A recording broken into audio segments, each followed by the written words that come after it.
দীর্ঘদিন ধরে চলছে এবং প্রভুপাদ 1901 সালে যখন তার 5 বছর বয়স তিনি কলকাতায় রথযাত্রার সূচনা করেছিলেন।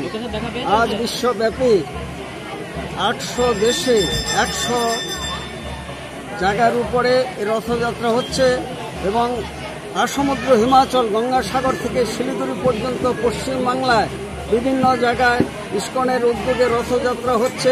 চৈতন্য মহাপ্রভুর সঙ্গে জড়িত ছিল এই রথযাত্রা। তিনি পুরীর গুন্ডিচা মন্দির মার্জন থেকে শুরু করে সেখানকার কীর্তনাদিতে অংশগ্রহণ করতেন। সেই ট্রেডিশন বজায় রেখে ইস্কন মায়াপুরের এই রথযাত্রা চলছে।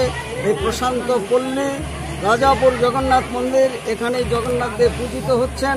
এখান থেকে 5 কিলোমিটার অতিক্রম করে ইস্কনের প্রধান কেন্দ্র চন্দ্রোদয় মন্দিরে যাবে 3টি সুসজ্জিত রথ, জাতি ধর্ম বর্ণ নির্বিশেষে এবং একটি আন্তর্জাতিক রূপ পেয়েছে এই রথযাত্রা।